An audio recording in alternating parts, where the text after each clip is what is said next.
O Estado garantirá a todos o pleno exercício dos direitos culturais e acesso às fontes da cultura nacional, e apoiará e incentivará a valorização e a difusão das manifestações culturais. Oi, Mel. Oi, Beto. Hoje o nosso episódio vai ser sobre alguns filmes que foram produzidos graças a uma mãozinha, um incentivo, que talvez sem esses incentivos eles provavelmente não existiriam. E antes da gente entrar no assunto, já quero deixar aqui as nossas redes sociais. O meu Instagram é betoandrade.ph, o da Mel é Melissa Vassali e o Instagram do podcast é 4H48podcast. E o nosso e-mail para contato é contato4h48podcast@gmail.com. Então, Beto, a gente tá voltando agora com mais um episódio, né? O último episódio foi sobre humor nonsense.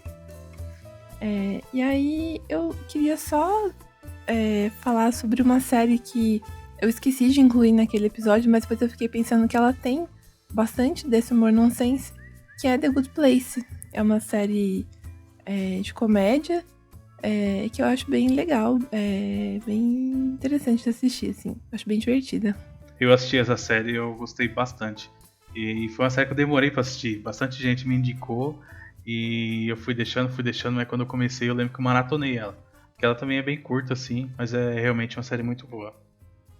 Então tá aí, só mais uma dica pra quem quiser conhecer a série aí, né?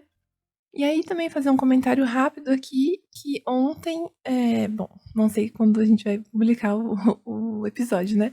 Mas considerando aqui o dia que a gente tá gravando, ontem os atores entraram em greve, os atores de Hollywood entraram em greve, se juntando aí aos roteiristas. A gente já tinha comentado aqui também que eles estavam em greve, então fazia muito tempo que não tinha greve de atores, e greve de atores e roteiristas juntos fazia mais tempo ainda, mas tá todo mundo aí lutando para ter melhores condições de trabalho, né? Mel, e hoje eu vi no Instagram do PH, o Rafael PH, ele postou um story do ator que fez Hellboy, Ron Perlman, ele falando, assim, ele tava bravo que um chefão de Hollywood meio que tá fazendo um pouco caso da greve, sabe? Falando que a hora que essas pessoas ficassem em casa, ficassem o que comer, elas voltam a trabalhar. Mais uma vez, né? As pessoas que detêm o dinheiro achando que é melhor que as outras. Sim, e tem muitas questões aí envolvidas nessa greve, né? Além de questões financeiras, tem o uso de inteligência artificial, porque eles querem aí, manter um acervo de rostos e aí depois usar sem pagar. Então, assim, tem muita coisa envolvida nisso que a gente vai ter que acompanhar para ver como é que eles vão resolver. Sim, esse negócio de inteligência artificial tá vindo muito forte nos últimos dias. E eu vi que a abertura da nova série da Marvel, Invasão Secreta, foi feita com inteligência artificial. E eles justificaram que, por ser uma série que está falando sobre invasão, alienígena, a inteligência artificial seria uma melhor forma de demonstrar isso na abertura. Mas não sei se é uma forma de baratear o processo, sabe? Uhum, sim.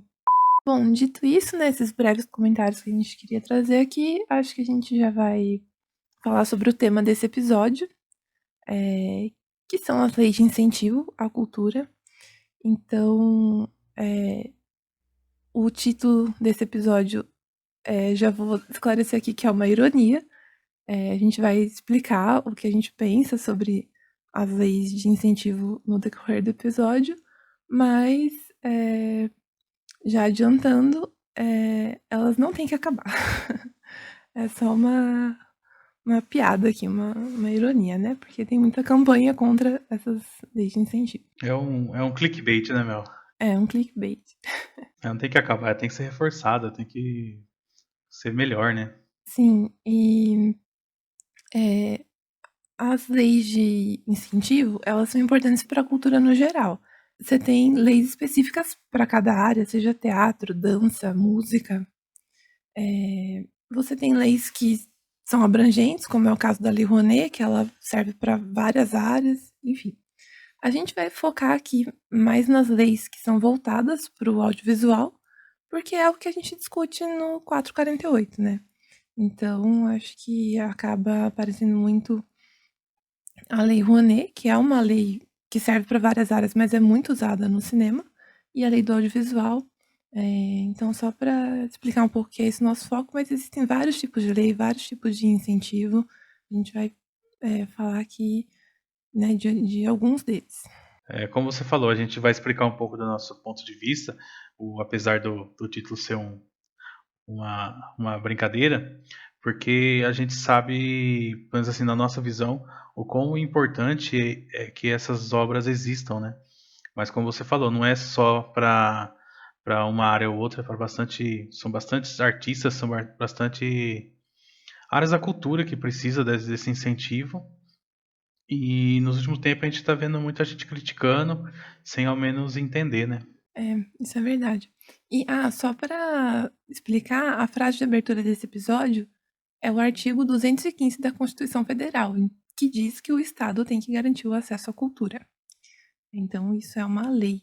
E aí, Beto, para falar sobre lei de incentivo e cinema audiovisual, eu queria dar um contexto histórico aqui de como que essas leis de incentivo foram criadas aqui no Brasil. Vou tentar ser breve, não me estender muito nisso para a gente falar dos filmes depois, mas, assim, o cinema no Brasil, ele é marcado por ciclos. Então, a gente tem alguns ciclos que conseguem ter uma expressividade criativa e econômica, né? Eles conseguem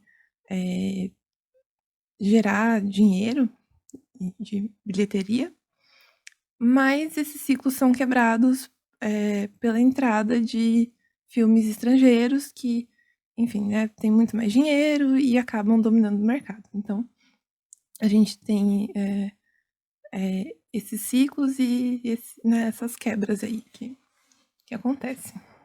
E aí, um dos ciclos mais importantes, assim, bom, não sei se dá pra dizer que é o mais importante, né? Mas um desses ciclos é o ciclo da Embrafilme.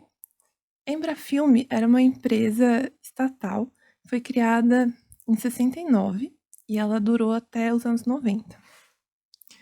E aí a gente tem que pensar que nesse contexto em que ela foi criada, a gente estava na ditadura militar. Que mais pra frente, aqui no episódio, a gente vai falar mais sobre a ditadura militar. Mas, enfim, a Embrafilme, ela tinha alguns objetivos claros, assim, que era profissionalizar o mercado, mas também tinha uma questão de você controlar o conteúdo do cinema. A gente tá falando da ditadura, então eles queriam usar o cinema como uma forma de propaganda nacional. Não apenas dentro do Brasil, mas também para mostrar o Brasil para outros países. Então era isso. O Estado financiava né, os filmes e eles buscavam essa difusão de ideias nacionalistas, populares, sem muita liberdade estética, pensando mais no sucesso de mercado dos filmes. E se alguém tiver assim, não estranhando um pouco o que você acabou de falar, ou parece que você viu alguma coisa do tipo recentemente, é só lembrar do ministro da Cultura, né? Que estava no governo Bolsonaro, que fez aquele discurso de que a arte seria isso, seria aquilo. Ele estava meio que querendo resgatar esse tipo de controle, esse tipo de manipulação da arte, da cultura, né? E que ele meio que não, né? Ele copiou quase ipsis literis o discurso, um discurso nazista, né? É isso mesmo. E assim, é meio contraditório, né? Porque, na verdade, a Embrafilme até tinha filmes bem diversificados, mas às vezes aconteciam alguns problemas. Por exemplo, eles financiavam filmes que depois eles mesmos censuravam. Então, alguns exemplos aqui de filmes que a própria Embrafilme financiou e censurou. Depois, né, o governo militar censurou. Dona Flor e seus dois maridos, Chica da Silva, Iracema, Cabra Marcado para Morrer, que é um documentário. Isso desgastou muito a Embrafilme. E aí você tinha outras questões, por exemplo, não ficava muito claro como eles decidiam, né, quais filmes receberiam esse incentivo para fazer filme. Então, o que acontece é que quando a ditadura militar acaba e a gente tem as primeiras eleições diretas, que aí o Collor é eleito, o Collor fecha o Ministério da Cultura e a Embrafilme. A gente também já viu isso acontecer, né, em algum momento, o fechamento do Ministério da Cultura. Bem recentemente, né, quando o Bolsonaro assumiu, ele fechou o Ministério da Cultura. Mas, voltando ao Collor, ele, além desse desgaste que a Embrafilme tinha sofrido no governo militar, o Collor tinha uma política neoliberal, que ele não acreditava que o Estado deveria intervir na economia, na cultura. Então, a primeira, né, decisão dele ali foi de fechar o Ministério da Cultura e a Embrafilme. E isso foi muito ruim para a cultura, para o cinema. Para a gente ter uma ideia aqui, no final dos anos 80, a Embrafilme chegou a produzir uma média de 80 longas por ano. Nos anos 90, essa média cai para 25, mas em 92 a produção chega a quase zero. 92 foi um ano assim muito ruim. Eu me lembro, assim, pelo que eu tinha estudado, que a gente falava de um filme que foi lançado em 92. Depois eu fui pesquisar aqui para escrever o roteiro e eu vi falar. Algumas fontes falavam um filme e outras falavam três. Mas, assim, foi uma queda muito grande na produção. Você pensa, um país do tamanho do Brasil lançar 3 filmes num ano é muito pouco. É muito pouco, né? A ideia do Collor era que o cinema brasileiro fosse igual uma Hollywood, onde os filmes são basicamente não, é quase 100% financiado por empresas, né? E aqui no Brasil não tem essas empresas cinematográficas que colocam todo esse dinheiro. É mais ou menos isso, não é? Cinema, especificamente, é uma arte muito cara para você produzir, né? Tem muita gente envolvida, são muitos processos. Então, e a gente não tem um mercado tão forte quanto é o mercado de fora, né? Então, assim, a cultura no Brasil entrou em decadência nos anos 90 e o cinema sofreu muito com isso. E aí, isso também foi ruim pro próprio Collor, né? Porque ele já estava sendo investigado, já tinha os escândalos de corrupção e ele estava perdendo o apoio dos formadores de opinião. Então, uma medida ali para minimizar isso foi a criação da Lei Rouanet. Então não foi o PT? Não, não foi o PT. Por incrível que pareça, não foi o PT que criou a Lei Rouanet. A Lei Rouanet, ela é a lei federal de incentivo à cultura e ela é chamada de Lei Rouanet porque quem implementou ela, né, era o Sérgio Paulo Rouanet, que era secretário de Cultura na época. Então, a lei acabou ganhando esse apelido, né, que é o nome dele. E aí, enfim, em 92 o Collor sofreu impeachment, não teve jeito, não adiantou criar a Lei Rouanet, ele sofreu impeachment de qualquer maneira, porque não dava mais, né? E aí, em 93, foi criada a Lei do Audiovisual, que aí, aqui não estou falando de a Lei Rouanet, ela é uma lei, como eu já tinha falado antes, é uma lei que serve para vários setores culturais, e a lei audiovisual é específica para o audiovisual, para o cinema, enfim. E aí, diferente do modelo anterior da Embrafilme, que se tinha um órgão estatal que atuava diretamente na produção e distribuição de filmes, esse modelo, por lei de incentivo, ele funcionava de uma maneira um pouco diferente. Essa responsabilidade ela passa a ser dividida entre o Estado e o mercado. Então, o que é que o Estado faz? O governo ele aceita fazer uma renúncia fiscal do que as pessoas ou empresas vão pagar de imposto e cria regras para a elaboração de projetos culturais.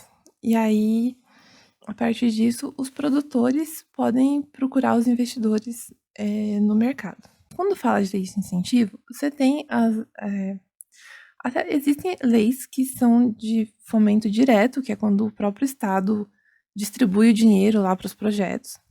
Mas quando a gente está falando aqui de lei Rouanet, lei do audiovisual, a gente está falando de fomento indireto, que é isso, o dinheiro não sai diretamente do Estado, não é o Estado que está dando esse dinheiro. As pessoas elas acabam lendo uma manchete e não se aprofundam. E porque assim, falar de lei, falar de imposto, aparece sempre muito complicado, né? Então é mais fácil você só achar que o governo está dando dinheiro para Cláudia Raia. É muito mais simples, né? Mas a verdade é que assim, a Lei Rouanet, ela serve para incentivar de diversas formas, não, diversos tipos de cultura. Então, quando um artista, um filme, como a gente está falando, vai se apropriar da Lei Rouanet, ele pega apenas uma parte do que uma empresa deve para o governo. E assim, falando de imposto, as empresas, cada empresa, cada atividade, ela recolhe uma quantia de imposto. Isso pode variar de 6% a 25%, varia bastante. E existe hoje muitas empresas que estão devendo, que estão inadimplentes com o governo. E parte disso, elas podem ter um desconto para ela colocar o nome dela no filme. Então, quando a gente está assistindo um filme ali e aparece que teve um apoio um exemplo, BNDES, quer dizer que essa empresa ela usou da Lei Rouanet para ter um desconto fiscal. Então, se ela devia lá, um exemplo, 100 mil reais para o governo, 4% do que ela deve, ela vai pagar, ela não vai pagar para o governo, ela vai passar esse dinheiro para essa empresa, para essa produtora do filme, e é uma publicidade para ela. Em vez dela pagar um meio de comunicação como TV, rádio, essas coisas para estar divulgando a marca dela, ela vai estar divulgando no filme. Então, assim, ela está fazendo uma divulgação por meio de uma lei que possibilita a ela também o desconto do imposto que ela já deve para o governo. Exatamente. Então isso é muito bom para a empresa, é muito bom para os produtores que conseguem aí, né, encontrar pessoas que investam nos seus filmes. E esse dinheiro não está saindo do Estado, né? No caso dessas leis que funcionam por isenção fiscal. Então eu acho que é bom para todo mundo esse modelo, né? E aí você vai falar assim, mas se a empresa estivesse pagando o imposto, o dinheiro ia estar entrando para o Estado e a gente está perdendo esse dinheiro. E aí, vou dizer que a gente não tá, porque segundo alguns dados aqui, alguns estudos, né, feitos pelo Ministério da Cultura, pela Fundação Getúlio Vargas, existe um retorno, porque para cada R$ 1 que é captado via Lei Rouanet, a sociedade recebe de volta R$ 1,59. Ela está gerando riqueza e não custos para a sociedade. Então, o governo abre mão de receber essa parcela de imposto, mas esse dinheiro volta para a economia, porque ele está sendo movimentado, né? Está gerando empregos, enfim. Sem contar por exemplo, se essa empresa gastaria ali, vou dar só falar um valor, 100 mil reais de publicidade na Globo, ela está deixando de fazer isso, ou às vezes também fazendo isso, mas esse desconto que ela está tendo está indo para produzir um filme, está indo para produzir uma peça, ou qualquer outra forma de cultura, que assim é entretenimento, e a gente viu na pandemia como que a cultura, como que o entretenimento é importante. E acho que todo mundo conhece um artista que você fala, nossa, olha só esse cara, deveria ter um apoio de alguma coisa. Então, existem essas leis. E a gente tem que entender mais, que é o que a gente quer falar aqui hoje, para não só criticar, né? E outra coisa também que eu acho, as pessoas acabam criticando porque elas querem julgar o que é arte e o que não é também, né? Às vezes ela vê um produto que ela não gosta e automaticamente ela fala que é ruim ou que aquilo não merecia um investimento. Mas a arte é subjetiva, né? O que é bom para um não é bom para outro. E isso é arte. Sim, isso é outro ponto, né? E aí, eu tinha falado dessa questão que a cada R$ 1 captado pela Lei Rouanet voltou R$ 1,59 e parece muito pouco. Mas aí, quando a gente vai falar em valores absolutos, a gente tem aqui, entre 93 e 2018, o governo abriu mão de 31,22 bilhões de reais. E aí além desse dinheiro ter voltado para, né, para a economia, ainda foram gerados mais 18 bilhões, 18,56 bilhões. Então é muito dinheiro. Né, eu acho bem importante, assim, pro país. Ele fez um investimento, né? Uhum. E aí, assim, esses dados aqui, só para deixar a fonte, eu tirei da revista Exame. Mas aí, só assim, para também tentar explicar algumas questões. Então, se o dinheiro está sendo captado pelo mercado, o que é que o governo vai fazer? Para que o governo serve aí nesse processo? Se você é um produtor cultural, você vai escrever o seu projeto numa lei de incentivo, você precisa fazer um projeto explicando o que é, né, essa obra que você quer desenvolver, quais são os benefícios dela para a sociedade. E você também tem que fazer um orçamento. E aí, o papel do governo é pegar esse projeto e ver se tá tudo certinho com ele, sabe? Se o seu orçamento condiz com o que você tá falando que você vai produzir. Se você não tá pedindo dinheiro demais, ou de menos, porque aí se você tá pedindo menos do que o seu projeto precisa, você não tem, assim, lá muita qualificação para para desenvolver ele, né? Você tem que saber exatamente o que você precisa. E aí você tem aí os órgãos que vão fazer essa avaliação dos projetos e vão dizer se eles estão aptos para captar ou não. Quando o governo aprova, diz que o projeto está apto a captar o dinheiro, aí você pode bater na porta das empresas e pedir o dinheiro para elas. Aí se elas quiserem, elas investem. E é isso. Ainda assim não é uma coisa que a empresa está obrigada, né?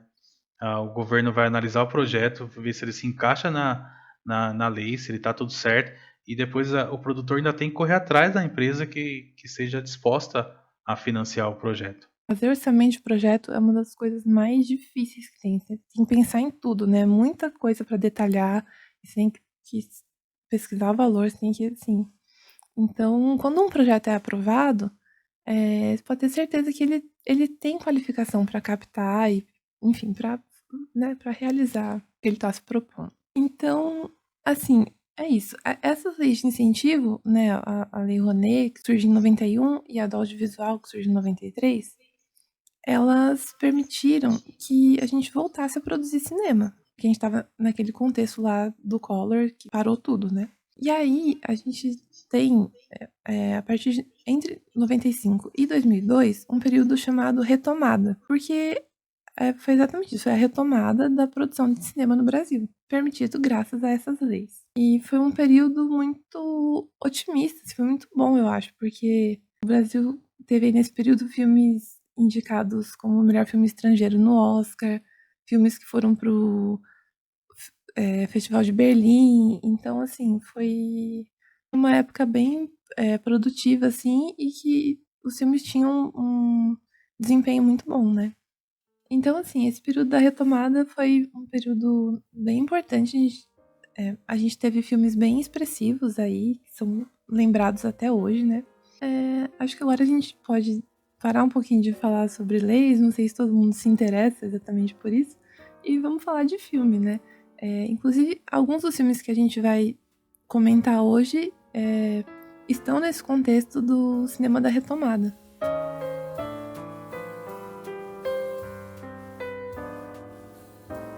Eu queria começar falando sobre Chateau, O Rei do Brasil, que eu acho que é um filme bem emblemático quando a gente fala de lei de incentivo, porque ele foi um filme produzido ele começou a ser produzido em 95, mas ele teve muitos problemas para captar recurso, então ele só foi finalizado em 2015, 20 anos depois. Que é o Chateau, né? O Chateau ele foi um filme dirigido pelo Guilherme Fontes. Vocês devem se lembrar dele porque ele é o Alexandre da novela Viagem, aquele espírito obsessor lá. Eu lembro dele dessa novela. E assim, ele era um ator, uma estrela da Globo, ele era super famoso e tal. E ele foi começar a carreira dele como diretor, com esse filme. E aí, o Chateau, eu acho que na época, ele foi autorizado. Ele foi autorizado a captar 9 milhões e captou 5 e alguma coisinha. Ele começou a ser produzido em 95, ele teve uma paralisação em 97, aí foi retomado, era previsto para ser lançado em 99, e aí o tempo foi passando e esse filme nunca ficava pronto. E isso deu muitos problemas para o Guilherme Fontes. Ele foi processado porque, enfim, né, ele teve que comprovar os gastos que ele estava tendo. Eu acho que ele chegou a ser condenado, mas ele não ia ser preso, a pena ia ser convertida. Por fim, quando o filme foi lançado em 2015, eu acho que tudo se acertou, ele conseguiu, né, comprovar que ele fez o filme com dinheiro. Embora tenha sido muito ruim para ele esse tempo longo aí para conseguir captar o recurso. Ele fala que todo esse dinheiro que ele foi autorizado a captar, ele levou 3 anos para captar 80% e 15 para captar os 20 restantes e terminar o filme. Mas deixa eu explicar um pouquinho da história do Chateau, né? Que eu tô aqui só falando de número ainda. O Chateau, ele é uma espécie de cinebiografia do Assis Chateaubriand, que era um magnata da comunicação aqui no Brasil. Ele fundou a TV Tupi e era dono de jornais, revistas, enfim, ele era um cara bem poderoso aí dessa indústria da comunicação. E era uma pessoa, né, como todo mundo acha que tem poder e dinheiro, era uma pessoa bem problemática e que abusava disso, né. E aí, o Guilherme Fontes comprou os direitos para fazer essa adaptação da biografia dele. E aí teve todo esse processo de captação. E aí, assim, quando você assiste o Chateau, você vê por que ele é um filme caro, sabe? Porque são muitos cenários e tem essa coisa de ser um filme de época. Então, assim, ele é um filme com várias estrelas da TV, muitas pessoas conhecidas, assim. Quem faz o Chateau é o Marco Rica. Você tem Andréa Beltrão no elenco, Leandra Leal. Então, eu imagino que por vários motivos ele tenha sido um filme muito caro. Eu acho, agora falando sobre o filme, o Guilherme Fontes, né? Eu acho que ele conseguiu fazer um filme interessante, porque ele não conta a história do Assis Chateaubriand de uma maneira certinha, assim, sabe? Uma história com começo, meio e fim. Ele escolhe uma linguagem ali que não é muito realista. Então, ele começa contando a história do Chateau no leito de morte. Ele tá morrendo, e aí ele começa a ter um delírio sobre a vida dele, como se ele estivesse sendo julgado, mas esse julgamento está sendo transmitido pela TV. Então, aí é um outro caso de metalinguagem, né? Porque ele era dono de uma rede de TV, então o julgamento dele está sendo transmitido ali ao vivo. E é um filme que brinca muito assim com isso. Eu acho que ele tem assim, uns momentos bem interessantes, sabe? E a história tem uns saltos, assim, então às vezes você fica meio perdido, mas é uma escolha que eu acho que pra história que ele queria contar faz sentido, sim. E eu vi uma entrevista dele, do Guilherme Fontes, se não me engano, no Danilo Gentili. E ele fala que algumas coisas disso que ele teve que brincar com os saltos é porque o filme teve um tempo de parada e parar, voltar a gravar de 25 anos, acho que foi isso, ou 20 anos, não é? Imagino que tenha tido essa questão também, né? Pensa o quanto que o pessoal envelheceu aí em 20 anos. Não dava pra ter É. continuidade nesse filme mesmo. Assim, eu acho que ele é um filme criativo. Ele conta uma biografia de um jeito que não é tão óbvio. E é um filme que ele traz muitas referências, assim, acho que a principal delas é A Cidadão Kane, que é um filme bem importante para a história do cinema. Cidadão Kane é considerado o primeiro filme moderno e conta assim, ele é um filme de ficção, não é uma biografia, mas ele seria inspirado em um magnata das comunicações americano. Apesar de não ser uma biografia como o Chateau, né? Ele teria uma inspiração em uma pessoa real também. Então isso é uma referência que tá meio velada ali no Chateau, porque é um outro tipo de filme. Aqui a gente tá falando, o Chateau ele vai mais pra uma comédia, não né, é um outro estilo, um outro gênero, mas você faz essa conexão quando você assiste os dois filmes. E aí eu acho que é isso, assim, ele traz muitos elementos da arte brasileira. Tem quadro da Tarsila que aparece ali no cenário. O Assis Chateaubriand é o Cidadão Kane brasileiro, vamos dizer assim. E eu acho que a forma como ele conta, o próprio Chateau tá falando dele mesmo ali no leito de morte. Isso me lembrou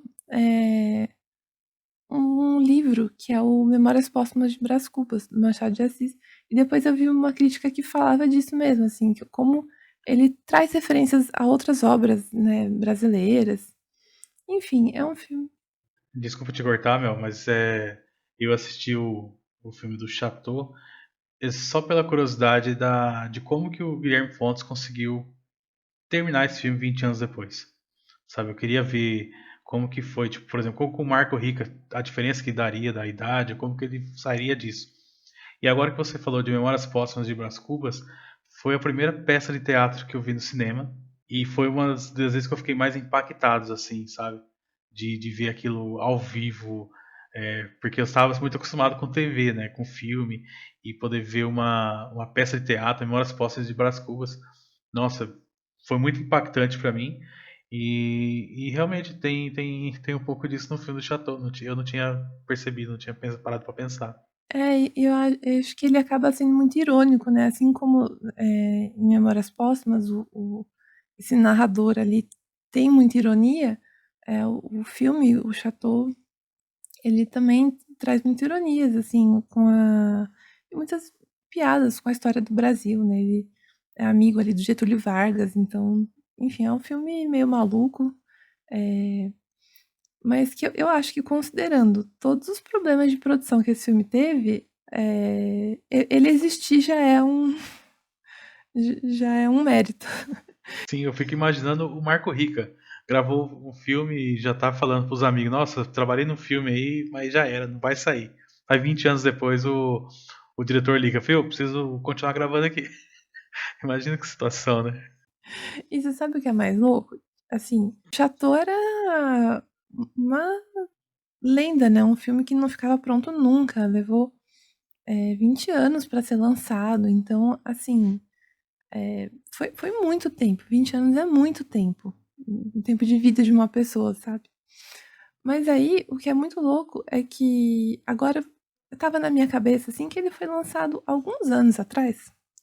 E aí eu fui parar para escrever o roteiro e tal. E aí eu parei para fazer as contas. Ele foi lançado em 2015.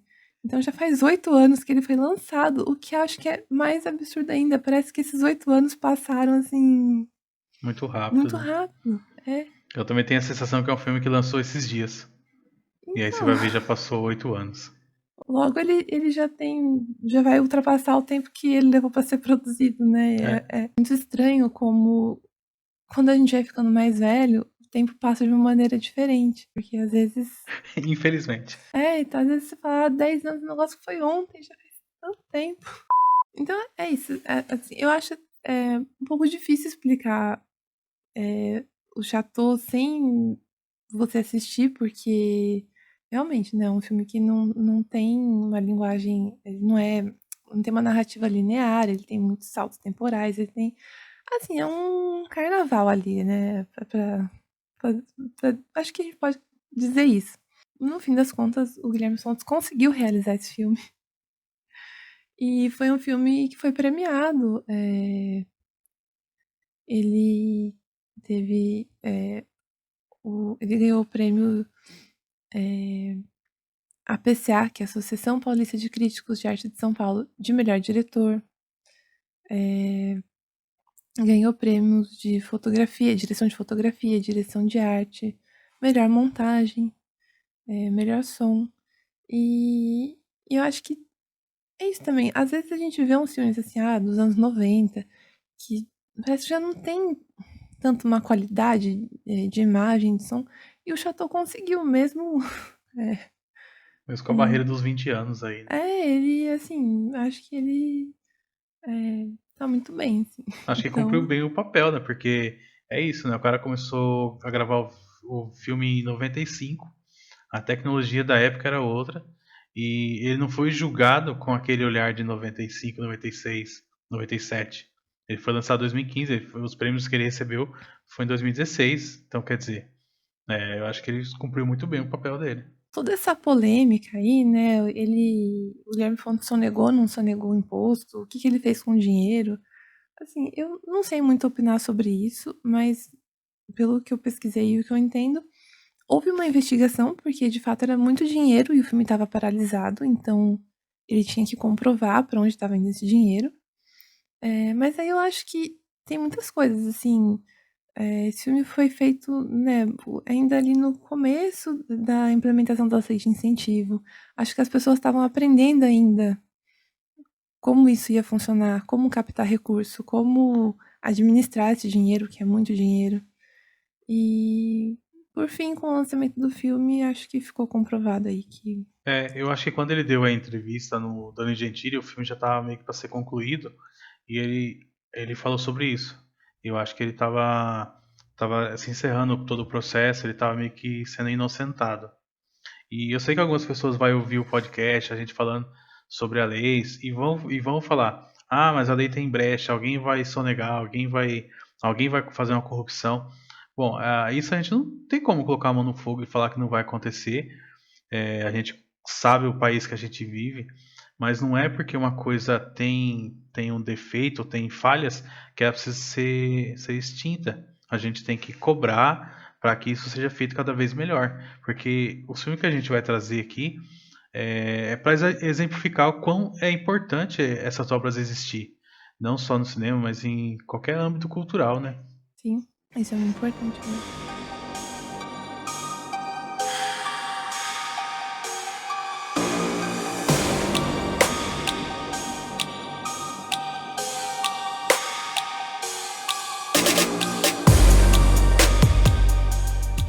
E, Mel, como eu acabei de falar, eu vou falar de um filme agora que, assim, tem, tem um lugar muito especial, porque é um tipo de filme que eu acho que é necessário existir, sabe?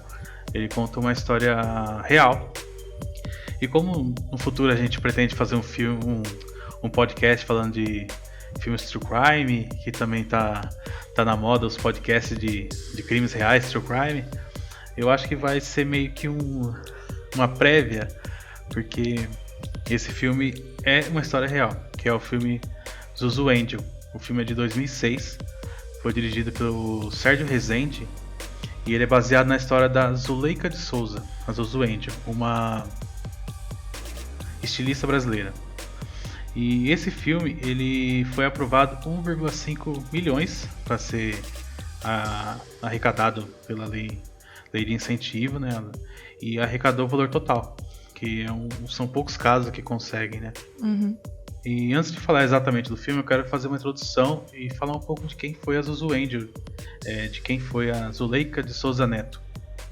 Bom, como eu adiantei, ela foi uma famosa estilista brasileira. Ela nasceu em 5 de junho de 1921. Ela veio de uma família humilde do interior de Minas Gerais e ainda criança se mudou para Belo Horizonte e já gostava de brincar com retalhos de costura da sua mãe. Depois a família se mudou para a Bahia, onde Zuzu passou sua adolescência e em 1939 ela já profissional foi morar sozinha no Rio de Janeiro. E em suas visitas a seus pais em Belo Horizonte ela conheceu seu marido Norma Angel Jones. Daí veio o Zuzu Angel, né?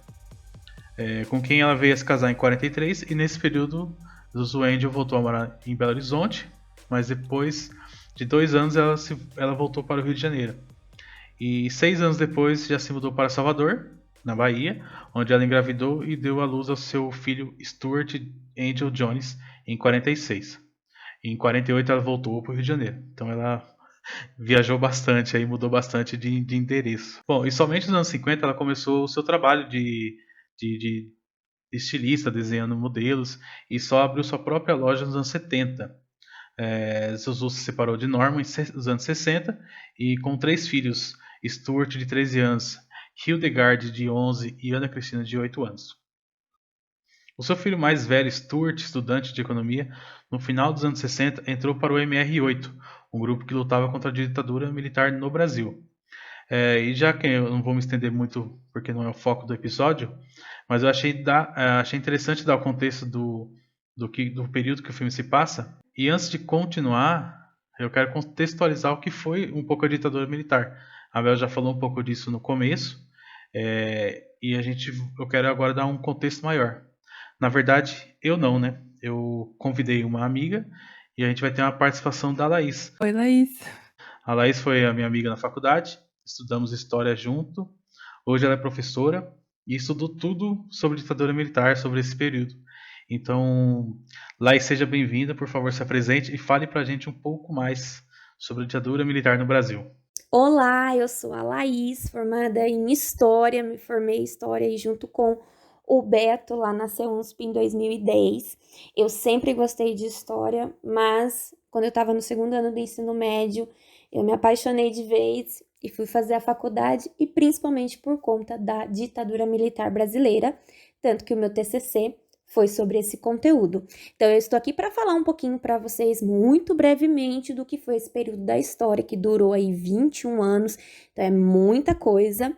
Portanto, eu vou falar o básico para vocês conseguirem compreender o contexto histórico que envolve os filmes da Zuzu Angel e O Que Isso, Companheiro.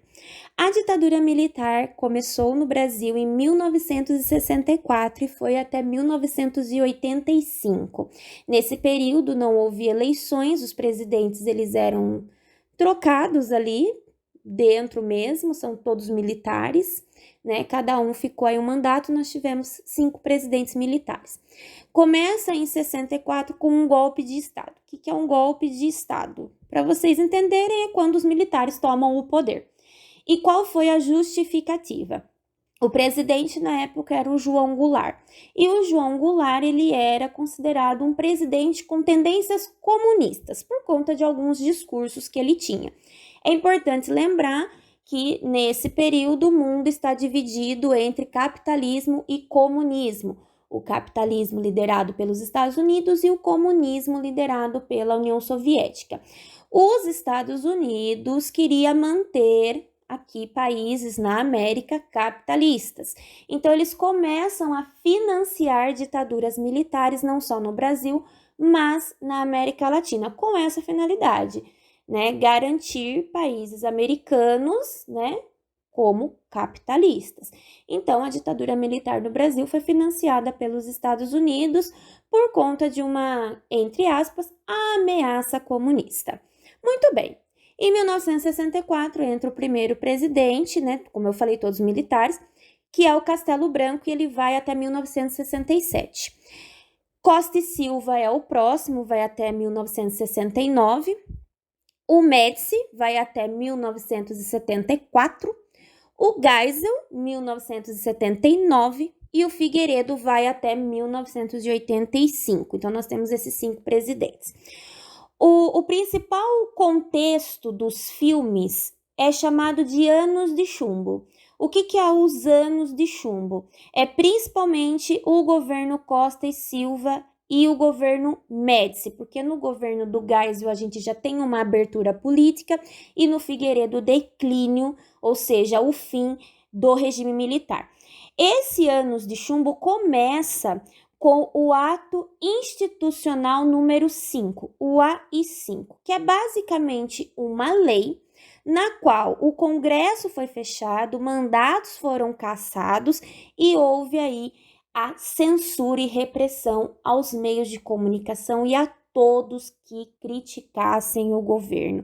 Esse AI-5 ele foi colocado em prática no ano de 1968, que era o governo do Costa e Silva. E naquela época, a gente tinha muitas pessoas contrárias às práticas militares, né? Esse regime autoritário. Então, nós tínhamos estudantes, intelectuais, artistas que faziam manifestações, passeatas, músicas, peças de teatro criticando o governo. E o governo, ele não aceitava esse tipo de crítica e perseguia essas pessoas que eram consideradas comunistas, eram chamadas de subversivos, né, que é uma pessoa que vai contra a autoridade. E a gente tem, inclusive, o Stuart Jones, que é o filho da Zuzu Angel, que ele é contra o regime militar e ele vai participar de manifestações contrárias à ditadura, junto inclusive com a sua esposa. Então ele vai ser perseguido, ele vai ser torturado, ele vai ser morto e vão sumir com o corpo dele. E aí entra a Zuzu Angel, que vai tentar provar o que estava acontecendo nos porões dos quartéis do exército, porque essa tortura, a morte, era tudo ali meio escondido e ela vai tentar reunir provas para denunciar o que estava ocorrendo. Então foram anos bem sombrios, vou colocar aí de 68, que é a data onde o AI-5 ele passa a vigorar, até ali os anos 70, mais ou menos, que é o governo do Geisel, já começa uma abertura, mas o governo do Costa e Silva e do Médici foi bem complicado, as pessoas não podiam criticar, não podiam dar a sua opinião sobre nada referente ao governo dos militares.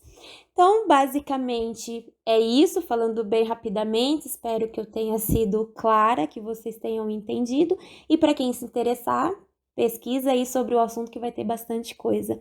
Muito obrigada pelo convite e até a próxima. Obrigada, Laís, pelo comentário aí, ajudando a gente a entender um pouco mais, né, o que foi a ditadura e o contexto e sobre o que esses filmes falam.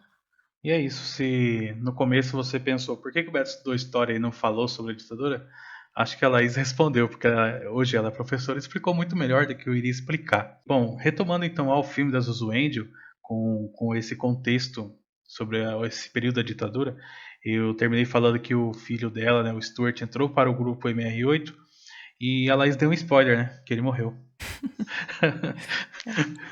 Mas é isso, não só ele morreu, mas também a sua mãe foi morta. E era um pouco sobre true crime, crimes reais.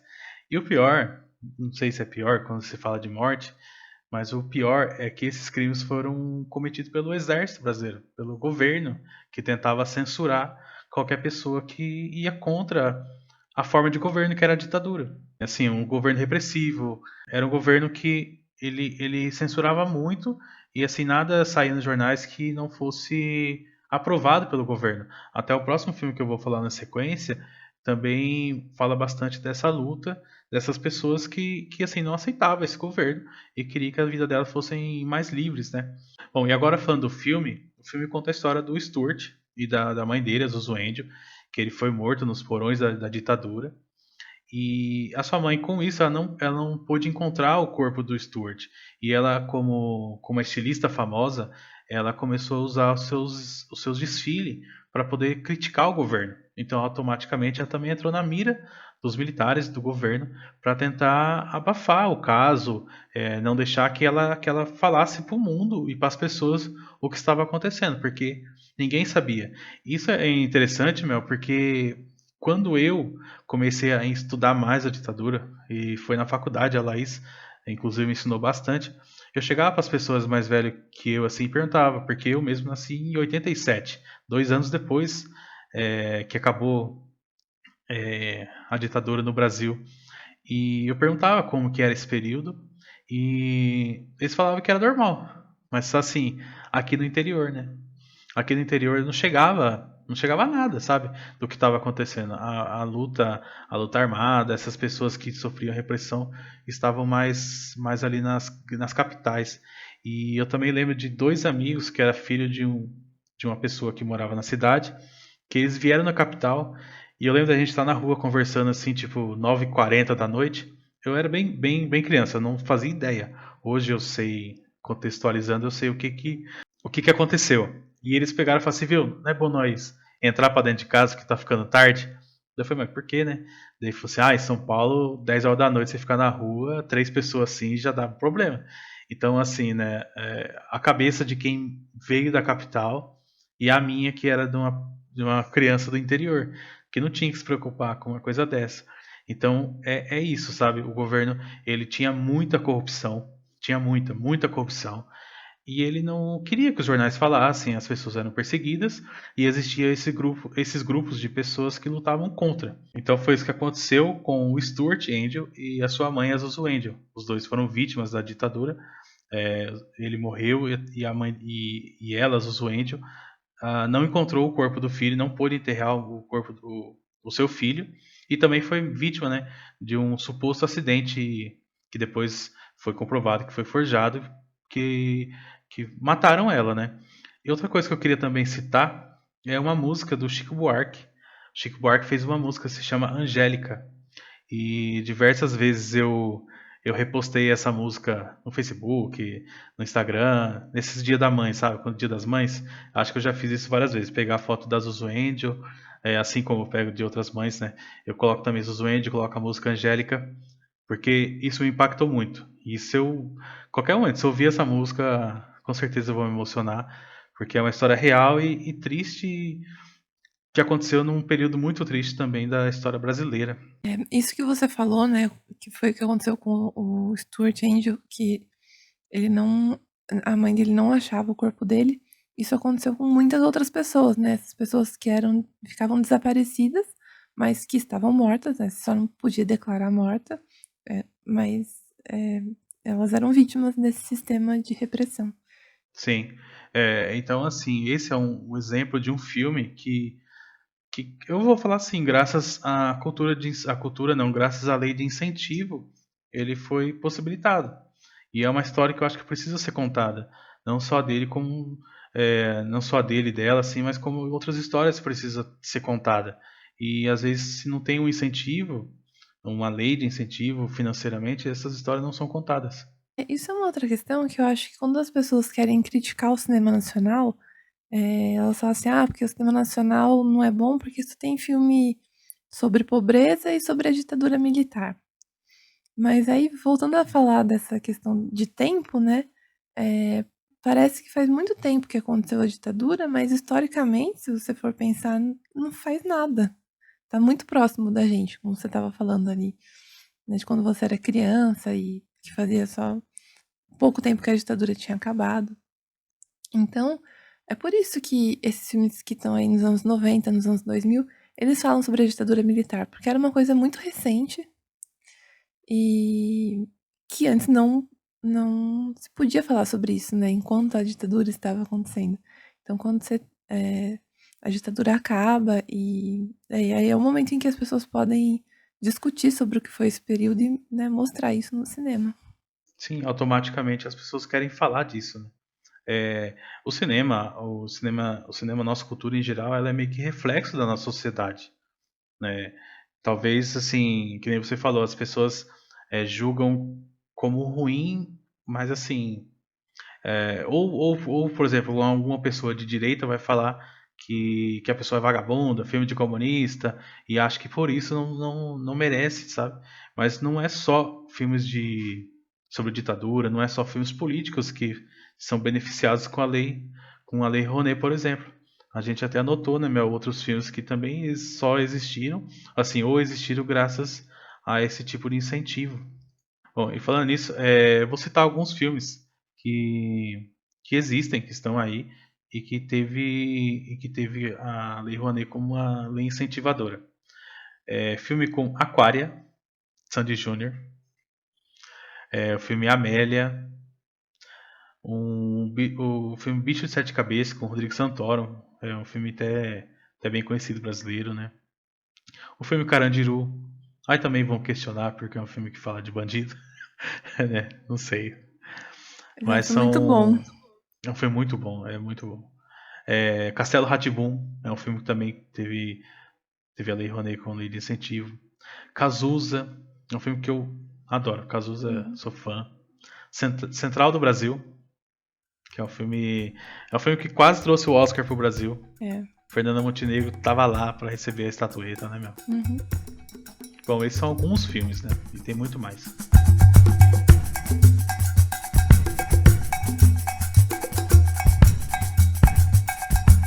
Então, aproveitando que você falou aí de Central do Brasil, eu quero falar um pouquinho sobre ele, porque é um filme que eu acho que todo mundo conhece e é um filme que é muito querido, assim, né? Acho difícil alguém não gostar de Central do Brasil. Então, Central do Brasil, ele é um filme de 98, que tá naquele contexto lá da retomada do cinema, né? E aí, só pra gente falar aqui o quanto ele captou. Então, o Central do Brasil ele foi autorizado a captar 2 milhões pela Lei Rouanet, e acho que ele acabou captando só 579 mil. Claro que aí depois você tem outros tipos de financiamento que o filme pode ir agregando. Ele ganhou muitos prêmios, ganhou Urso de Ouro no Festival de Berlim, ganhou BAFTA, Globo de Ouro e foi pro Oscar. Era um dos grandes favoritos, né? A Fernanda Montenegro como atriz era uma das grandes favoritas e não ganhou. Mas, falando sobre um pouquinho da história do Central do Brasil, para quem não lembra, o Central do Brasil conta a história da Dora, que é uma professora aposentada, que escreve cartas numa estação chamada Central do Brasil. E ela é uma pessoa bem amargurada, assim, com a vida. Então, ela tá lá escrevendo essas cartas para complementar a renda dela, mas ela acaba nem enviando as cartas, né? Ela leva embora pra casa dela e fica lá.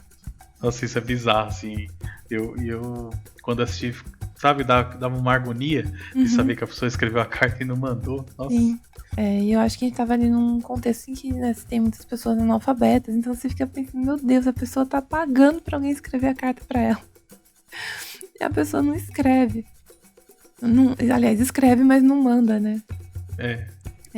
Então a história parte disso.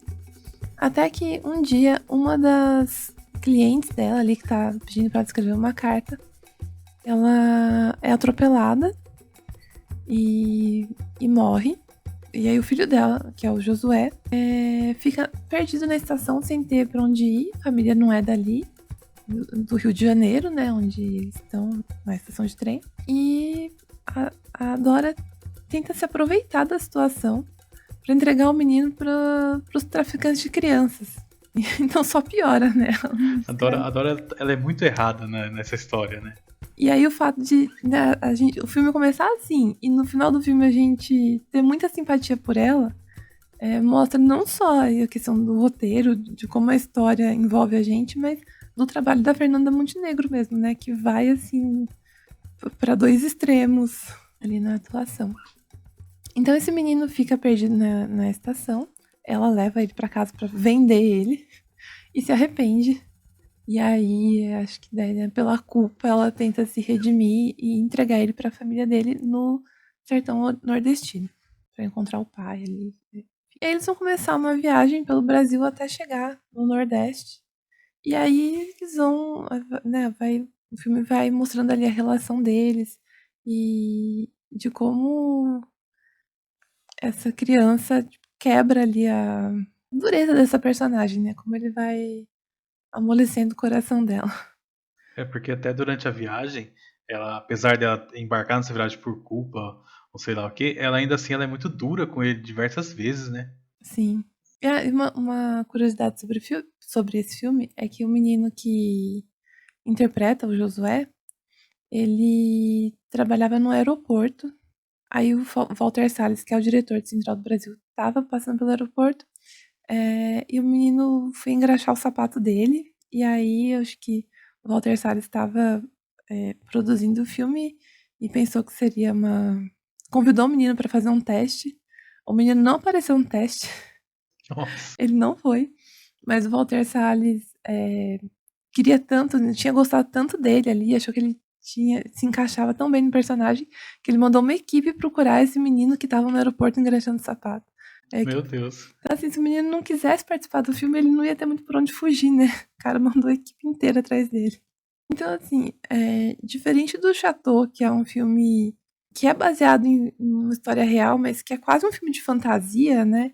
O Central do Brasil, ele é um filme de ficção, mas que tem um tom muito realista, porque nessa viagem aí que eles vão percorrendo o Brasil, ele vai mostrando muito, acho que, do que era o Brasil naquela época, né? Nesse momento aí, as pessoas tinham muita dificuldade. O Brasil ainda estava se reestruturando aí desse período, né, transição da ditadura militar para a democracia. Então, enfim, a gente vai vendo o Brasil como era naquela época, assim. Aí, assim, eu acho que, pra mim, o ponto principal desse filme, ele passa muito pela questão da atuação, e a gente tem um não ator, que é esse menino, né, com uma super atriz. São, assim, duas formações completamente diferentes, né? Aliás, um não tem a formação de ator, mas o filme, isso, assim, a interação deles é muito boa, né? É muito envolvente, assim. Aham.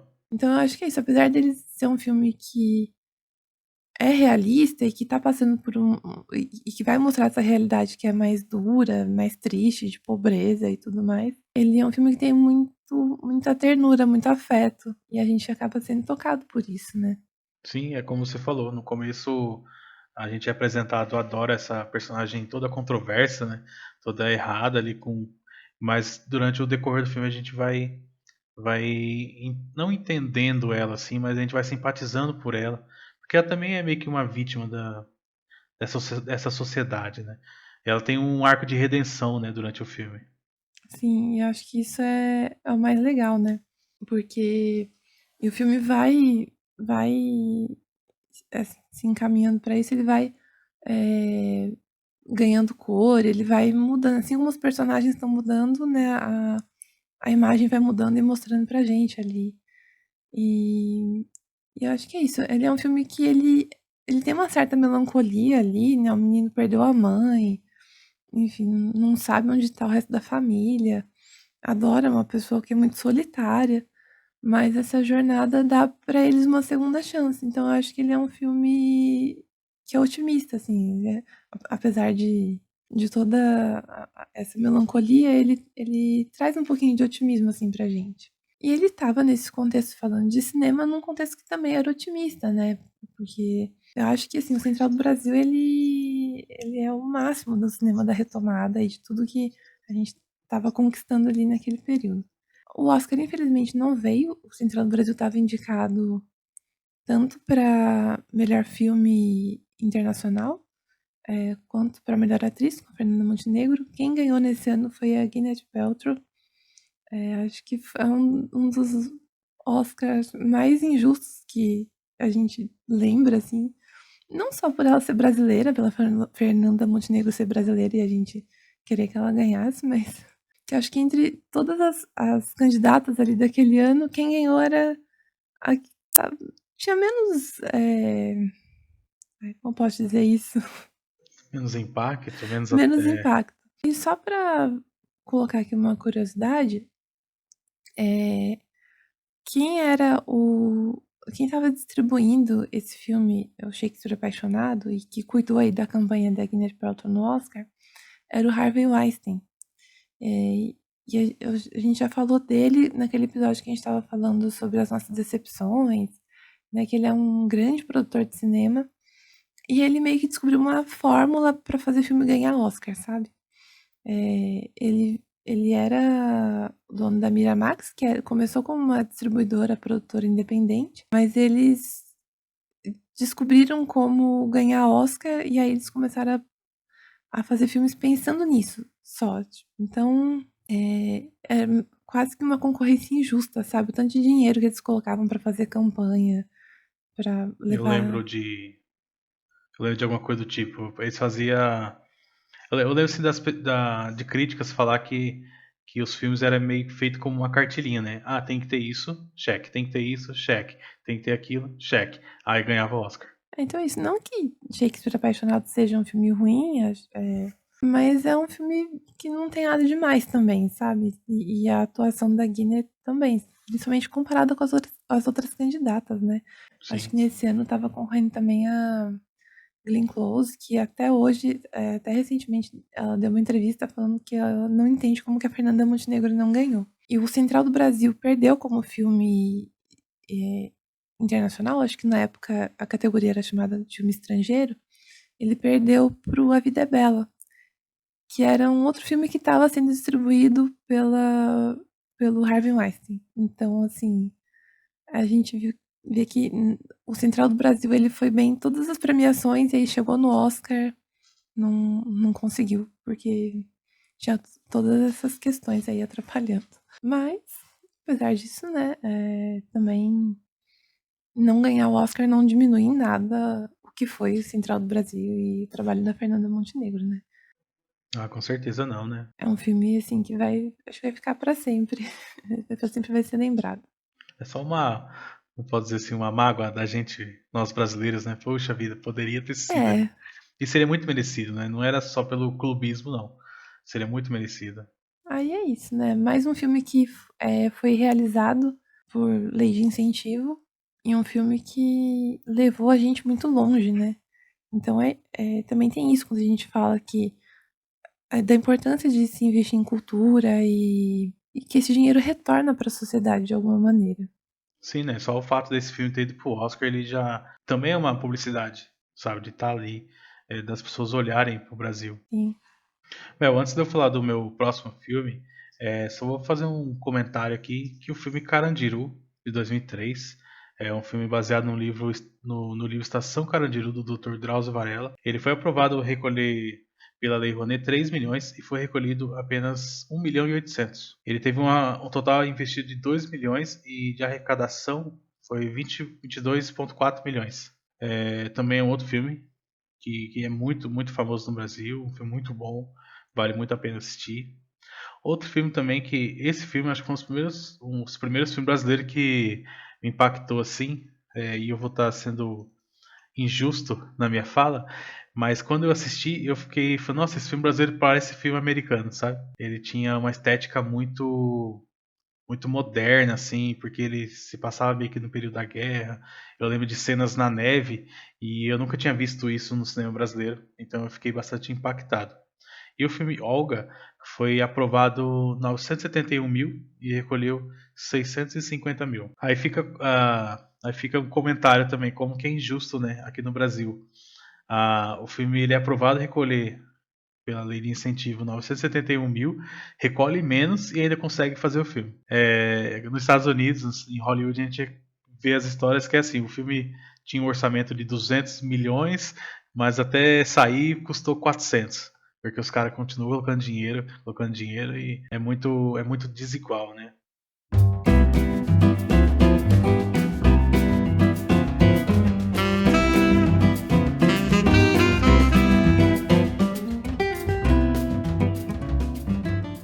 Bom, e agora eu quero falar então do filme O que é isso, companheiro?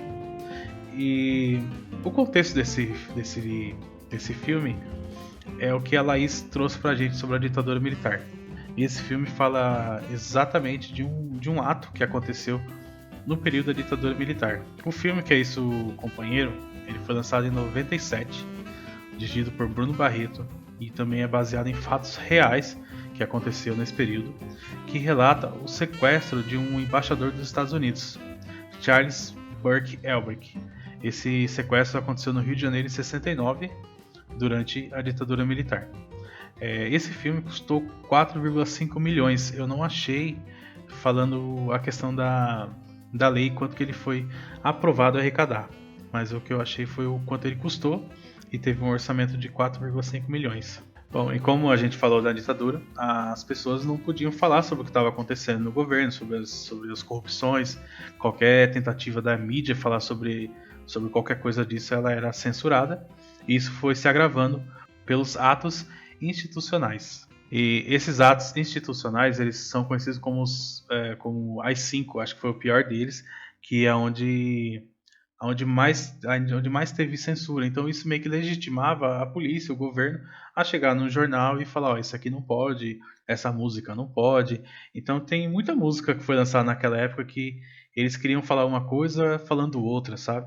Também teve muito jornal que também não conseguia falar o que estava acontecendo, eles tinham que usar códigos.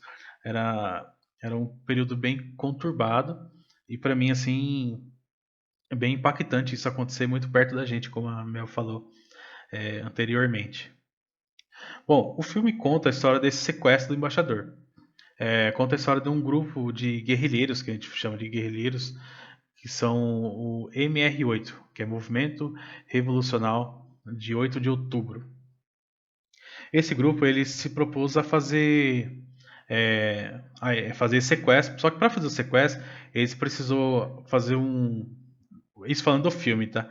Um assalto em um banco para arrecadar dinheiro, com isso comprar arma, comprar carro, comprar investimento para o sequestro em si, ali alugar uma casa, eles comerem, tudo mais. E é interessante ver no filme como que eles usaram isso para poder falar para as pessoas o que estava acontecendo.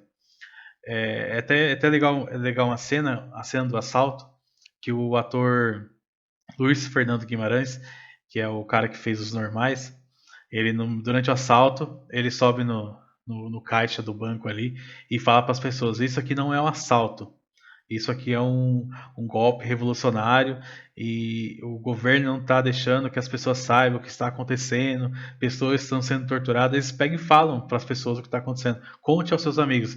Eles acham que isso vai ser o suficiente para quebrar a censura. E aí eles vão para o esconderijo lá, chega e vão acompanhar as notícias e não sai nada. Então eles veem que é muito pouco ficar assaltando o banco, falando para as pessoas dessa forma, que não vai ter o impacto que eles querem. Então, um dos personagens, que é o principal ali, o Pedro, é o Paulo, o companheiro Paulo, vivido pelo Pedro Cardoso. E ele tem a ideia, então, de sequestrar o embaixador americano no Rio de Janeiro. O sequestro, assim, nem é tanto o foco do filme. O sequestro é rápido, eles conseguem...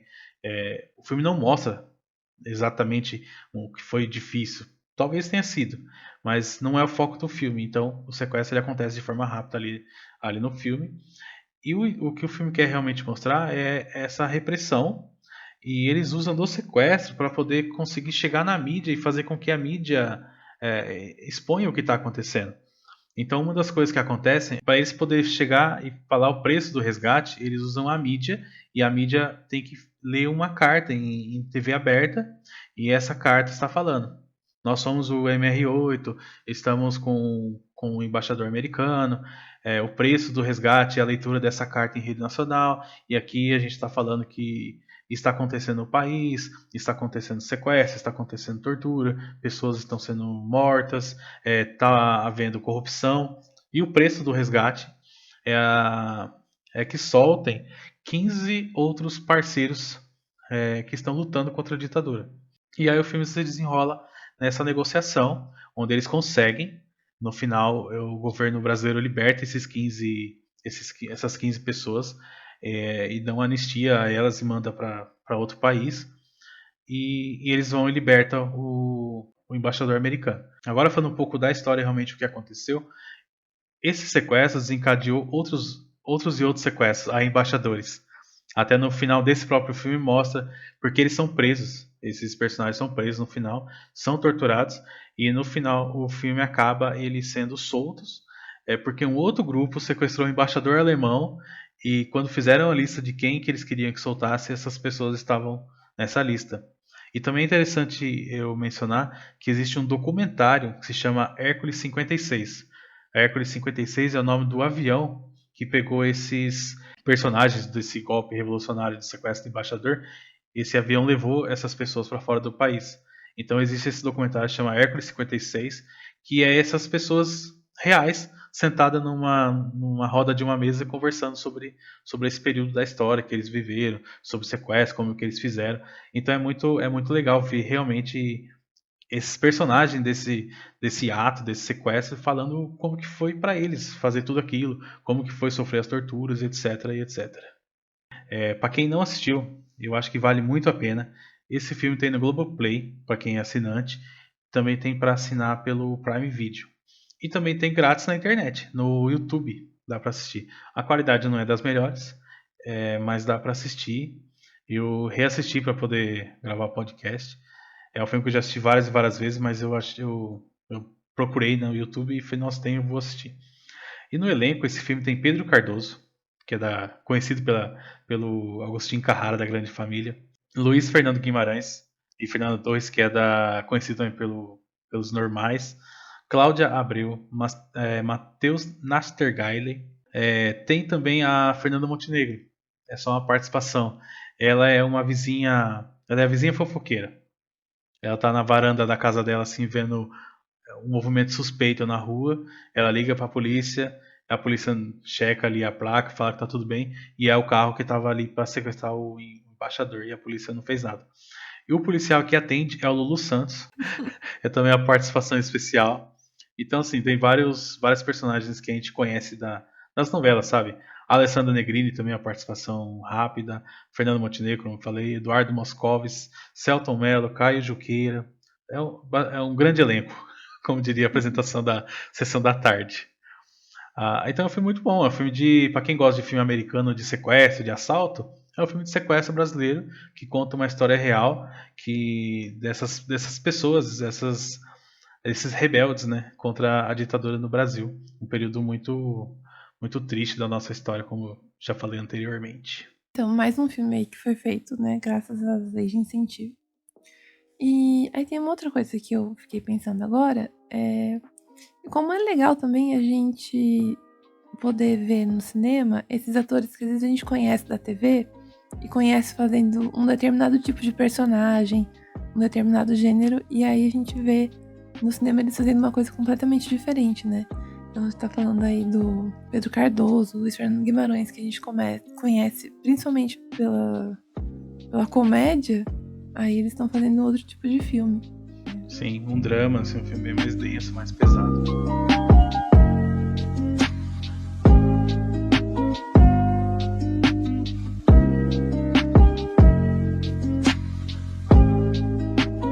Então eu acho que agora a gente, né, falou um pouco aí sobre as leis de incentivo, citamos alguns filmes de exemplo aí que a gente gosta e que são legais de conhecer.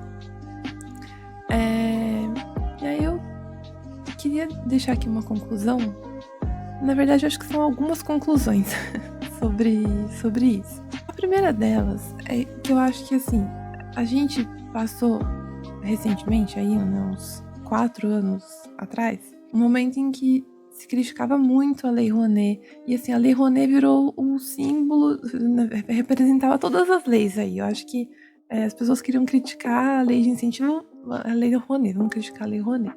Porque acho que, assim, às vezes tem esse pensamento que vamos dar dinheiro para as pessoas fazerem nada, né? Que entre essas conclusões aí, né, eu acho que tem uma coisa que ficou muito forte, assim, nesses anos antes do Bolsonaro ser eleito. A gente nunca perde a chance de criticar o Bolsonaro, né? Então, acho que nesse momento ali, antes dele ser eleito, depois que ele assumiu, se criticava muito as leis de incentivo. E agora que o PT voltou, né, esse fantasma aí do comunismo e vamos dar dinheiro para os artistas, isso também continuou atormentando um pouco as pessoas. Então, o que eu queria dizer é que toda lei de incentivo, ela tem uma prestação de contas. Então, se você vai fazer um filme, você tem que ter os comprovantes, você vai entregar depois. E tudo isso pode ser acompanhado aí pelos portais da transparência, né? Então, não é uma coisa solta, esse dinheiro não vai ser gasto e vai desaparecer, assim. A pessoa tem que comprovar que gastou. Acho que até o caso do Guilherme Fontes deixa isso claro. Independentemente dele ser culpado, ser inocente, porque acho que não é essa a questão, o fato de ter existido uma investigação é porque tinha alguém fiscalizando. Então, depois, né, ele conseguiu ali ser absolvido no processo. Mas, assim, isso deixa claro pra gente que tem alguém de olho nisso. Então, sabe, não é uma coisa aleatória e que cada um faz o que quer com o dinheiro. Não é assim. Pra quem tem essa preocupação, né? Pode ficar tranquilo, gente. Tem que comprovar os gastos. E quando eu falei no começo, assim, que o dinheiro não tá indo pra Cláudia Raia, eu acho que o ator, quem tá trabalhando, também tem que ganhar o salário dele. Então ele vai receber o dinheiro que é o salário dele. E aquilo já estava no orçamento para produzir o filme. Então, assim, todo mundo que trabalha tem de receber, né? Sim. E aí tem uma outra coisa que a gente estava falando de retorno para a sociedade, né? Como esse dinheiro como assim, a própria obra que é realizada, ela é um retorno para a sociedade, mas quando ela acaba gerando outros lucros e movimentando a economia, então você tem um retorno financeiro também para a sociedade. Eu lembrei de uma outra lei de incentivo, que é o PROAC, que é o Programa de Ação Cultural do Estado de São Paulo. Aí é um outro tipo de fomento, assim, que a gente nem falou sobre isso aqui. Mas só para uma coisa interessante, é que no edital do PROAC, quando você vai inscrever um projeto lá, como contrapartida, eles pedem não só a obra que você vai realizar, mas alguma outra contrapartida. Então você pode, sei lá, criar uma oficina. Se você é um diretor, se você é ator, você vai dar aulas para as pessoas ali da sua comunidade. Então é uma contrapartida que essas leis pedem, né? Então tudo é uma troca, assim, e que é importante também, né? As pessoas ganham dinheiro porque estão trabalhando, sabe? Não é só em benefício próprio, assim. É um trabalho que está sendo remunerado e está tendo um retorno para a sociedade. E aí tem uma outra coisa também que eu tava pensando, assim, nesses tempos. Eu fui assistir o Guardiões da Galáxia, o último que saiu agora, né? E aí você pode gostar, não gostar dos filmes da Marvel. Mas uma coisa que eu acho legal nos filmes da Marvel é que ele trouxe essa cultura do pós-crédito, das cenas pós-crédito. Porque isso faz a gente ficar na sala de cinema vendo os créditos. E óbvio que a gente não vai conseguir ler tudo que tá escrito ali, ler nome por nome, mas tipo, só de você bater o olho ali na tela, os créditos ajudam a gente a entender como um filme foi feito, quantas pessoas tem na equipe, quantos processos aquele filme passou. E aí eu olhei assim para os créditos do Guardiões da Galáxia e eu vi escrito que ele tinha sido feito pela New Zealand Film Commission e pelo Francis Tax Rebate. Eu vou explicar rapidinho aqui o que é isso. Film Commission. As Film Commission, elas existem em vários lugares aí do mundo, que são organizações, normalmente estatais, que elas se dedicam a atrair as pessoas a realizar um filme naquele local. Provavelmente aí no caso de Guardiões da Galáxia, eles foram gravar alguma cena na Nova Zelândia, porque eles receberam algum incentivo para ir para lá. E isso é muito bom, né, para o país que tá chamando esses produtores e, enfim, é bom para os dois lados, né? Uhum. E o Francis Tax Rebate, pelo que eu entendi, assim, que eu pesquisei, eu entendi sobre isso, posso estar enganada, porque não achei muita coisa assim, em português, mas enfim, o que eu entendo é que existem vários acordos aí de coprodução entre os países, né, como é o que acontece aí com a Films Commission, para você atrair produtores, atores aí pro seu país. E o que acontecia é que muitos filmes eram gravados na França através desses acordos de coprodução, só que eles eram editados, finalizados fora da França. E aí a França estava percebendo que os profissionais de edição deles, ali, de efeitos visuais, estavam ficando defasados, eles não estavam acompanhando o mercado. Então eles criaram um incentivo para que os filmes sejam também finalizados na França. Então eles dão um abatimento de imposto para você ir lá e finalizar o seu filme na França, né? Tem as regras, né? Não é só isso, mas é um tipo de incentivo. E aí você vai pensar, o filme da Marvel precisa de incentivo para ser realizado? Mas assim, o filme é um negócio, e quanto menos você gastar para fazer, mais você vai lucrar depois, né? Então, acho que pra quem às vezes tem esse estigma aí de que só filme brasileiro é feito com lei de incentivo, não é. Não mesmo, né? Então, é um filme... Acho que, assim, a Marvel seria a última empresa que precisaria de lei de incentivo no atual momento, É o né? que a gente pensaria, né? E assim, tem filmes feitos com... Não só com um, mas com pelo menos 2 tipos aqui de apoio diferentes. Muito filme... Muitos filmes, na verdade, a gente vê se passar, por exemplo, em Chicago e, na verdade, foi gravado no Canadá. porque lá tem leis de incentivo que o filme fica mais barato. Então, assim, não é só no Brasil que existe uma forma de incentivo à cultura, ao cinema. Em outros países também existem e às vezes é só de uma forma diferente. A gente está falando aqui, né, de por que leis de incentivo são importantes para o cenário cultural. Mas você pode ser uma pessoa que acha que cultura não é importante. Então aí meu último argumento, eu acho que o acesso à cultura muda a gente, né? Muda a sociedade em que a gente vive, muda toda a nossa perspectiva de vida, assim. Então, às vezes a gente vai aí em uma cidade e aí você chega na cidade e tem aquela faixa, a prefeitura investiu não sei quantos milhões em compras de arma para garantir a segurança da população. Às vezes eu penso que se estivesse investindo em colocar as crianças numa escolinha de cinema, numa escolinha de teatro, isso no futuro... De música, assim, no futuro isso ia ter muito mais efeito para a questão da segurança da sociedade do que investir em armas, sabe? E assim... Bom, a gente tem geração de empregos através da cultura, né? Então, assim, é muito importante. Tem só uma outra coisa que eu queria tentar fazer aqui uma conexão, não sei se vai dar muito certo, mas eu queria falar sobre as leis de incentivo e o SUS, que não tem nada a ver, mas eu vou explicar. Outro dia eu vi um vídeo de uma mulher nos Estados Unidos que ela tava tendo um AVC e aí ela foi procurar atendimento. Eles viram que ela não tinha dinheiro pra pagar a internação. Aí chamaram a polícia pra tirar ela do hospital.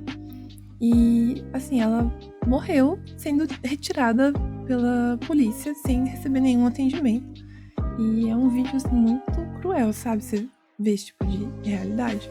Porque nos Estados Unidos eles não têm um programa como o SUS que garante o acesso à saúde pra todo mundo, né? Eu acho que, às vezes, quando a gente fala isso, que no Brasil tá muito melhor, porque a gente tem o SUS, é claro, alguém vai dizer, mas eu preciso de atendimento pelo SUS e não consigo. Eu conheço uma pessoa que morreu na fila do SUS. E é óbvio, isso acontece, porque a gente vive num país que é muito desigual. Então, às vezes o sistema falha, né?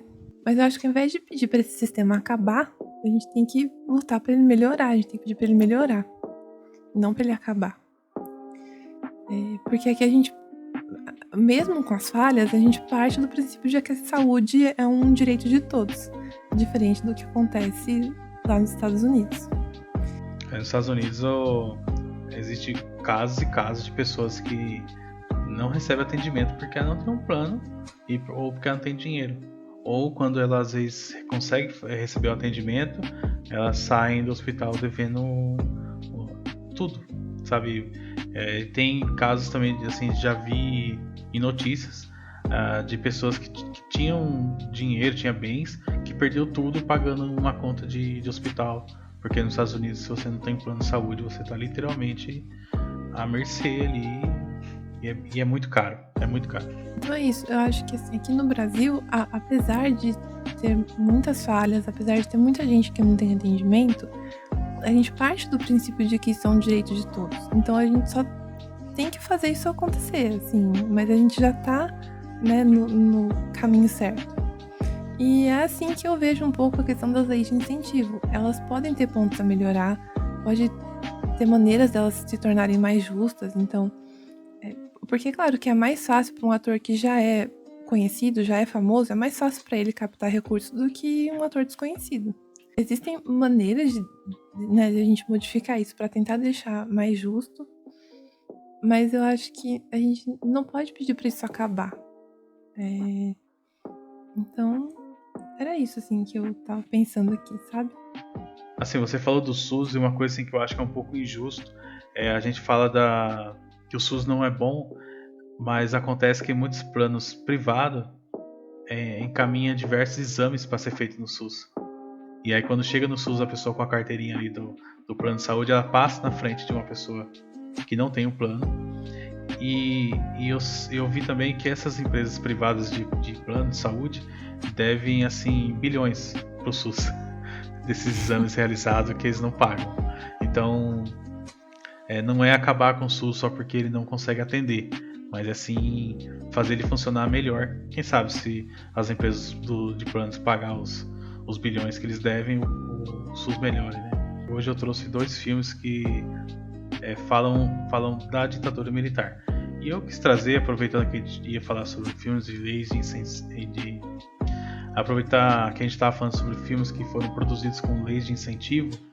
E assim como a maioria de todos os filmes brasileiros, né, como você falou para mim, usaram dessas leis, esses 2 filmes que são especiais para mim, coube aqui nessa conversa. E quando eu comecei a estudar sobre a ditadura militar no Brasil, por incentivo da Laís, por isso que eu quis trazer a Laís. Mais uma vez, obrigado, Laís, pela participação. Porque eu acho que é um assunto muito importante a estar se falando, as pessoas saber de que isso aconteceu no Brasil. E aí eu queria fazer um convite para quem achou interessante, como eu acho interessante, estudar sobre esse período. Tem mais vários filmes que falam sobre isso. Vários filmes que eu assisti, não quis conversar porque eu assisti bastante tempo e também não queria me estender. E também tem bastante música. Muitas músicas falam sobre esse período, como a própria música Angélica do Chico Buarque, que eu comentei. Ele fala dessa mulher que só queria enterrar o filho, só queria encontrar o corpo do filho. Então é uma música muito triste, e assim como outras músicas também falam sobre essa repressão. Quanto aos filmes que existem sobre a ditadura, eu vou falar o nome de algum deles aqui, que eu assisti, que eu gosto. Quem quiser buscar, eu acho que vale muito a pena. Tem um filme que se chama La Marca, que conta a história de um ex-capitão do exército, e ele começou a conhecer e entender o movimento revolucionário ali contra a ditadura, e ele meio que trocou de lado. Do exército ele passou a ser um guerrilheiro, e se eu não me engano ele morre fugindo do exército, lá no sertão brasileiro, assim, sabe? Ele ficou escondido por muitos anos e morreu. Também tem o filme Cabra Cega, que também é sobre um líder revolucionário. Também tem um filme que se chama O Ano que Meus Pais Saíram de Férias. Esse filme é novo. Novo, fala que é novo, mas o filme é de 2014, eu acho. Eu acho que mais ainda em 2006, eu diria. Nossa.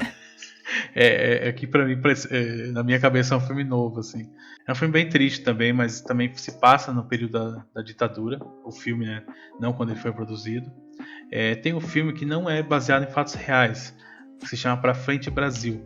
E esse filme também é interessante, que eu lembro um pouco dele mais, porque é com o ator Reginaldo Faria. Ele é o principal. Ele, se eu não me engano, ele sai do aeroporto, ele é confundido com algum esquerdista, e ele é preso e torturado, só que ele é um cara da classe média, sabe? Ele é um cara que foi preso errado e sofreu ali toda a tortura, todo o abuso dos militares na mão do exército ali, sem culpa nenhuma, sem saber o que estava acontecendo. Se não me engano, era isso também. Mas é um filme que eu gostei bastante de ter assistido. Tem um filme, esse sim é novo, que é o Marighella. E esse filme eu não assisti ainda. É uma falha do meu caráter de não ter assistido Marighella ainda, mas eu preciso assistir. Eu acho que tem mais filmes que eu devo estar esquecendo. Tem documentários também que eu assisti, como eu comentei, o Hércules 56. E eu acho que, assim como eu gosto muito desse tema, para quem se interessar, tá aí algumas indicações. Eu gosto muito de falar sobre isso, quem quiser conversar, me chama. E quem sabe, né, Mel, no futuro a gente fala sobre mais filmes sobre a ditadura, fala mais sobre períodos históricos também, outras coisas. E traz mais algum outro convidado, ou traz a Lei de novo para falar sobre a ditadura. Eu gostei bastante da participação dela, espero que quem está ouvindo também tenha gostado. Sim, isso era uma coisa que eu tava aqui pensando, né? Quem quiser depois comentar com a gente se vocês gostam desse tipo de formato aqui que a gente fez nesse episódio, que a gente tá não só falando de filmes, mas que a gente também trouxe outras informações, né? Falando um pouquinho sobre leis, sobre história. Vai ser muito importante pra gente saber. Então eu acho que, assim, da minha parte é isso. Eu tinha anotado aqui mais uma frase, que é de um crítico e historiador, o Jean-Claude Bernardet, que ele fala que não é possível entender qualquer coisa que seja do cinema brasileiro se não tiver em mente a presença maciça e agressiva no mercado interno do filme estrangeiro. O que ele quer dizer aqui, né? É aquilo que a gente falou lá no comecinho, dos ciclos de produção, que a gente tinha alguns ciclos, mas que sempre esse filme estrangeiro invadia o mercado nacional. É um pouco isso, assim, se a gente pedir pra acabar com lei de incentivo, a gente vai pedir pra acabar com o cinema, de novo, como já aconteceu ali nos anos 90. Porque é uma concorrência muito desleal, muito injusta. Não adianta a gente achar que você vai fazer um filme bom e ele vai se vender sozinho, sabe? É muito mais do que isso. Então, esse apoio do Estado aí é muito importante pra gente continuar produzindo arte e cultura. Eu acho que a gente tinha planejado fazer um episódio um pouquinho mais curto e acho que a gente não conseguiu. Mas vamos ficando por aqui. Então, tchau e até mais. Até mais. Tchau. Não, estranhando um pouco o que você acabou de falar, ou parece que você viu alguma coisa do tipo recentemente, é só lembrar do ministro da Cultura, né? Que estava no governo Bolsonaro, que fez aquele discurso de que a arte seria isso, seria aquilo. Ele estava meio que querendo resgatar esse tipo de controle, esse tipo de manipulação da arte, da cultura, né? E que ele chupinhou, assim, não sei se devo usar essa palavra. E que ele meio que não, né? Ele copiou quase ipsis literis um discurso nazista, né? Eu falei certo? Ipsis literis? Eu acho que sim, mas não posso te garantir. Isso foi se agravando com os atos Eita! Isso foi se agravando com os atos institucional. Eita! Que difícil, né, meu? Quer falar?